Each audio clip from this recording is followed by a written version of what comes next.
Radhe Radhe friends, I hope आप सब अच्छे होंगे। Welcome to my channel mom life and study. Friends, आज है मेरी चैलेंज का डे 3।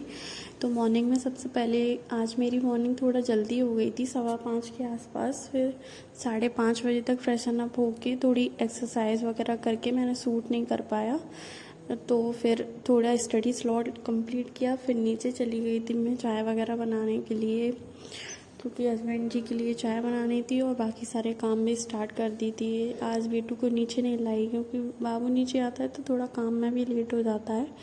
आज ऊपर ही है, अभी सो रहे हैं वो। जब तक मैं जल्दी जल्दी करने की कोशिश करूँगी जिससे थोड़ा ज़्यादा टाइम मिल जाए, क्योंकि वो सो जाते हैं तो फिर प्रॉपर मैं क्लास वगैरह ले पाती हूँ और उनके साथ में जो भी काम बचे होते हैं उनको कर लेती हूँ, कुछ ऐसे मैनेज करती हूँ। फ्रेंड्स, कुछ बातें आपके साथ में शेयर कर रही हूँ स्टडी के साथ में और अपनी रूटीन के साथ में, जो बातें हर एक हाउसवाइफ को पता होना चाहिए। फ्रेंड्स, हम अपने आप को इतना शौक देते हैं जिम्मेदारियों में, घर के कामों में, कि हम खुद के बारे में सोचना ही भूल जाते हैं। और फिर धीरे धीरे टाइम निकल जाता है, फिर याद आता है कि नहीं, जो टाइम बचता है काश हम उसे अपने लिए यूज़ कर पाते, काश हम कोई नई स्किल सीख पाते।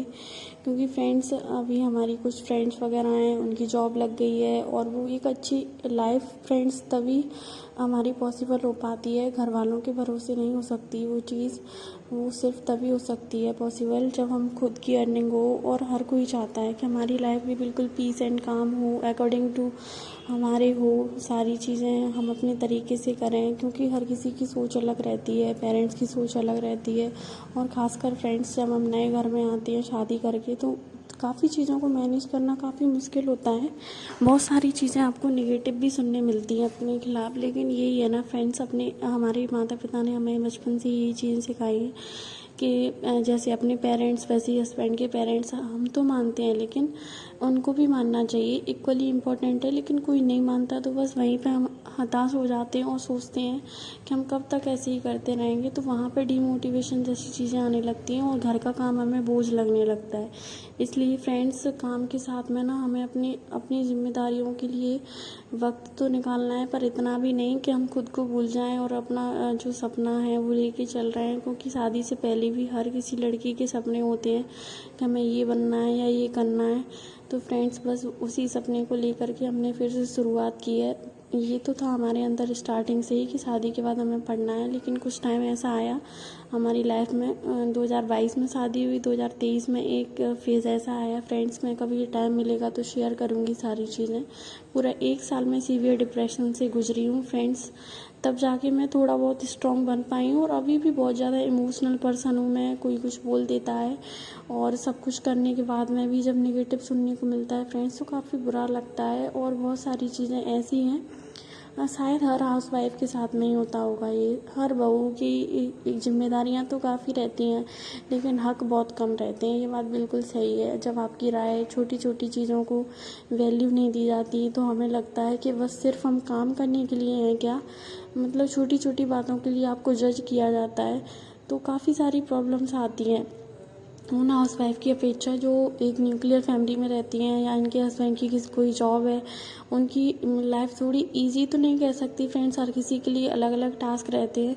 लेकिन फ्रेंड्स, अनसपोर्टिव फैमिली के साथ में रहने से बेटर तो मुझे ये लगता है कि आप अलग रहो, सेपरेट रहो। लेकिन हर किसी के लिए ये पॉसिबल नहीं रह पाता।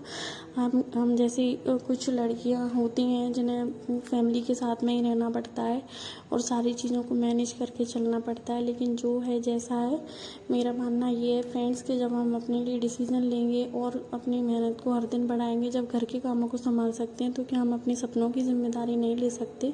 इसलिए हर दिन इसी मोटिवेशन से आगे बढ़ना है फ्रेंड्स कि हम सब कुछ कर सकते हैं। जब घर, बच्चा, एक हाथ से हम सारी जिम्मेदारियाँ संभाल सकते हैं, तो एक हाथ से अपनी कलम और कॉपी नहीं संभाल सकते फ्रेंड्स। वही जज्बा रहता है, वही जुनून रहता है। बस हमें पहचानने की ज़रूरत है कि जो अनमैरिड गर्ल सिर्फ अपने ड्रीम्स के बारे में सोचती थी, अपनी किताब है और किसी चीज़ से कोई मतलब नहीं था, तो बस ये तो दुनिया है, दुनिया बुराई करती है, करने दीजिए। बस आप अपने काम में शिद्दत से लगी रहिए, मेरा मानना तो ये। और एक सबसे बड़ी सुप्रीम पावर होती है ईश्वर, वो सब कुछ देखते हैं। भगवान जी को सब कुछ पता रहता है कि आप क्या कर रहे हो, क्या नहीं कर रहे हो।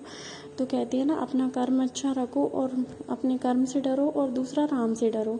राम यानी भगवान जी से डरो, और किसी से डरने की ज़रूरत नहीं है। जो भी चीज़ें आपको गलत लगें उनके लिए आवाज़ उठाइए और अपने लिए स्टैंड लीजिए फ्रेंड्स, क्योंकि जब तक हम खुद नहीं सोचेंगे कोई नहीं सोचने वाला। जैसे ही खाना खाने की बारी आई, बाबू ने वॉमिट कर दी। आसान नहीं होता फ्रेंड्स एक मदर के लिए, जिम्मेदारी बच्चे के साथ में खुद के लिए स्टैंड लेना, हर दिन कोशिश करना आगे बढ़ने की। लेकिन फ्रेंड्स कहते हैं ना, कोशिश करने वालों की हार नहीं होती। तो बस यही सोच के हमने अपनी जर्नी स्टार्ट की है और आपके साथ हर दिन कुछ मोटिवेशनल बातें, कुछ मदरहुड की जर्नी में हर दिन शेयर करती हूँ अपनी। और जो भी जैसा भी रहता है, अच्छा मूड होता है, कभी कभी कुछ मन दुखी भी रहता है, तो वो सारी चीज़ें मैं आपके साथ शेयर करती हूँ। एज अ हाउस वाइफ सबके साथ में ये चैलेंज रहता है। शाम का डिनर वगैरह बनाया, दिन में भी जो टू डू लिस्ट बनाई थी उसकी कुछ क्लासेस वगैरह ली। और फ्रेंड्स मैं रिवीजन पे ज़्यादा फोकस कर रही हूँ, क्योंकि चीज़ें याद करने में काफ़ी टाइम लग रहा है अब, क्योंकि पढ़ाई में ब्रेक हो जाता है फ्रेंड्स, तो आप रिलेट कर ही सकते हो। बच्चा, शादी और बच्चे के बाद में काफ़ी गैप हो गया, तो अभी मुझे कुछ चीज़ें देर से याद हो रही हैं। आई होप आपको मेरा ब्लॉग अच्छा लगा हो, तो प्लीज़ मेरे चैनल को सब्सक्राइब कीजिए और ज़्यादा वीडियो के लिए 11 बजे